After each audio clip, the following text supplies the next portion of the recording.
Bonjour et bienvenue dans notre formation consacrée à la CSRD. Dans cette capsule, nous allons découvrir plus en détail les grands principes de la directive. Comme nous l'avons vu dans la vidéo précédente, la CSRD joue un rôle central dans la transparence des pratiques ESG des entreprises européennes. Cette directive oblige les entreprises à rendre compte de leurs impacts environnementaux, sociaux et de gouvernance. Comme nous l'avons vu, la transparence sur les questions de durabilité est au cœur des nouvelles exigences réglementaires avec la CSRD. L'élément clé de la CSRD pour les entreprises est de publier un rapport de durabilité. Ce rapport de durabilité, c'est avant tout un document qui inclut dans le rapport de gestion de l'entreprise toutes les informations nécessaires pour comprendre l'impact de l'entreprise sur les questions de développement durable. Ce rapport ne se limite pas à décrire les actions menées. Il vise également à expliquer comment ces questions affectent la stratégie, le développement, la performance et la situation globale de l'entreprise. La mise en œuvre de la CSRD se fera par étapes à partir de 2024. Les obligations de reporting ont été allégées par la proposition Omnibus. Le calendrier ici prend compte de ces modifications. Les grandes entreprises cotées, avec plus de 1000 employés, rapporteront en 2025 sur les données de 2024. En 2028, les autres grandes entreprises de plus de 1000 employés et un chiffre d'affaires supérieur à 50 millions d'euros ou un bilan de plus de 25 millions d'euros devront rapporter sur leurs données de 2027.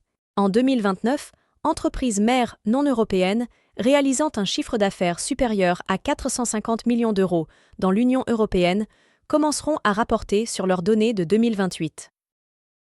Avec cet allègement du calendrier et du scope, 80% des entreprises sortent de l'obligation de fournir un rapport CSRD, alors que le scope initial prévoyait de toucher environ 50 000 entreprises.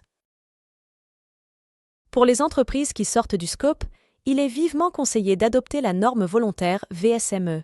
En effet, les grandes entreprises et les institutions financières ont besoin d'informations provenant des plus petites entreprises.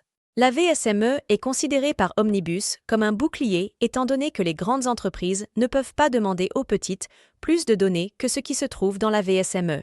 Celle-ci fera l'objet d'une capsule vidéo suivante. La CSRD repose sur plusieurs principes essentiels. Le premier est la double matérialité, qui pousse les entreprises à analyser non seulement leur impact sur l'environnement, mais aussi l'influence des enjeux de durabilité sur leurs activités. Ensuite, elles doivent s'assurer de couvrir l'ensemble de leur chaîne de valeur en appliquant une vigilance raisonnable, afin d'identifier les risques et les opportunités à chaque étape. Un objectif majeur est d'atteindre la neutralité carbone d'ici 2050, tout en respectant la limite de 1,5 degré de réchauffement climatique. Les rapports doivent être basés sur la pertinence, avec des données fidèles, comparables, vérifiables et faciles à comprendre. Cela renforce la crédibilité des informations qui seront auditées par des experts externes. La participation des parties prenantes est aussi un élément clé. Enfin, chaque rapport inclura un index de contenu et sera publié dans un format numérique accessible à tous, via une plateforme publique européenne. Ces principes assurent une plus grande transparence et fiabilité dans la manière dont les entreprises rendent compte de leur durabilité. La directive donne des recommandations sur la manière de partager les informations. Parmi celles-ci, il y a des caractéristiques fondamentales et des caractéristiques d'amélioration qui doivent être respectées. Les informations doivent être pertinentes, c'est-à-dire qu'elles doivent influencer les décisions des utilisateurs. Elles doivent aussi être complètes, incluant tous les éléments nécessaires pour comprendre un impact ou un risque et couvrir la stratégie, la gestion des risques et les indicateurs de performance. L'information doit être neutre, équilibrée, sans biais, présentant de manière juste les aspects positifs et négatifs.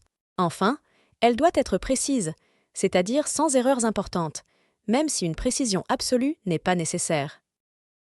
Pour améliorer la qualité, les informations doivent être comparables d'une période à l'autre, vérifiables grâce à des sources externes et compréhensibles, c'est-à-dire présentées de manière claire et concise, afin que tout utilisateur puisse facilement les interpréter.